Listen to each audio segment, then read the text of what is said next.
Ghastly Ghosts. When old Dave's uncle passed away, he left a place for Dave to stay, a cottage on a lonely height far from friends and city lights. A door hinge squeaked when Dave moved in.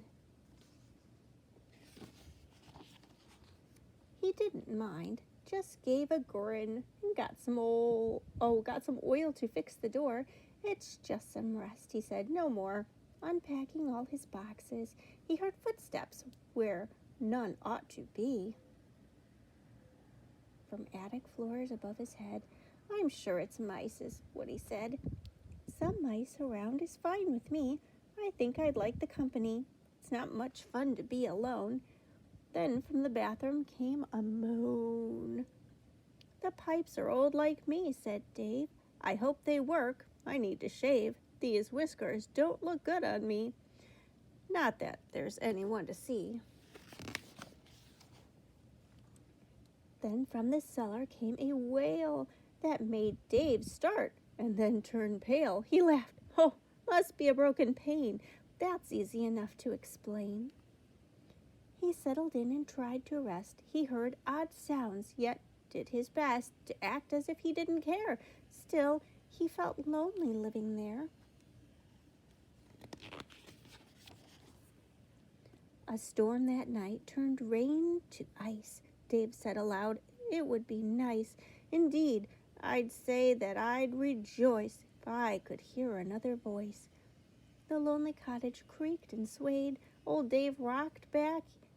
His fiddle played. The wind blew wild. And something said, ghastly ghosts in the old coal shed.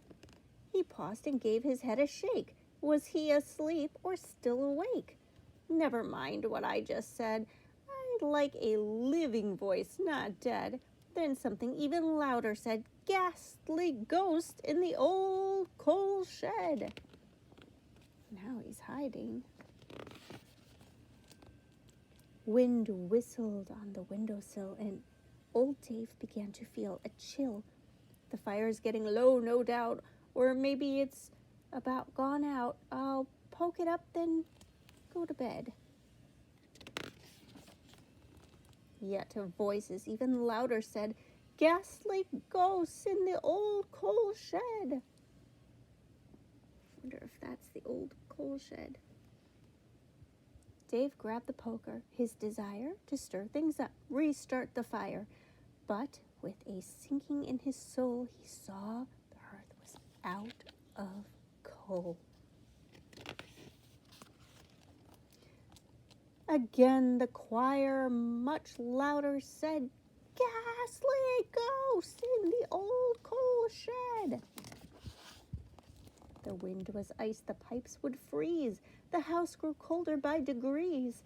There was a chore Dave had to do, fetch coal to see the cold night through. He got his boots, gloves, scarf, and hat, shrugged on a coat, and that was that. Outside, the wind began to roar as old Dave opened up the door. His lantern flickered high, then low, as Dave stomped out through the knife-edged snow. Then loudly wailing, something said, ghastly ghosts in the old coal shed. Now cut that out, old Dave was firm. I'm not the type to quail or squirm, and though I'm not inclined to boast, I fear neither ghoul nor ghost. It's true old Dave was brave and bold. He needed coal to stop the cold, but even brave men might think twice when voices weave through the wind and ice. Old Dave gave out a hearty sneeze. He had a choice, get coal or freeze. I'll just pop in and do the job. His wool-gloved hand reached for the knob. He shivered and could barely speak. The door swung open with a creak. Then, like cold thunder, something said, ghastly ghosts in the old coal shed.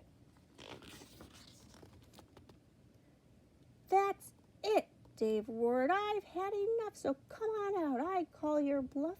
It's cold enough to freeze men blue. I haven't time to waste on you." The lantern faded to a spark. Then something flickered in the dark. "Ghastly ghosts. I know I do. I'd like to bet you're cold ghosts too. This night's not fit for man nor beast, be he alive or he deceased. So rather than stay here and wail, feel free to help me fill my pail. And then, before we all expire, please come on up and share my fire. Ghastly ghosts. And by the way, if you come into my house to stay, you must find something else to say." And by the way, if you come to my house to stay, you must find something else to say.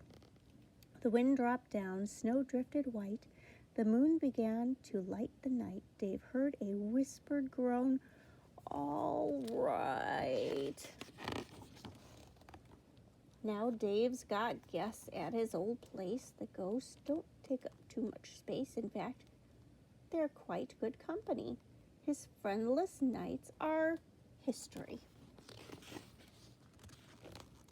The cottage still sits on a height, but lonely, well, that's hardly right. Warm windows glow, a fiddle's heard, and from the coal shed, not a word.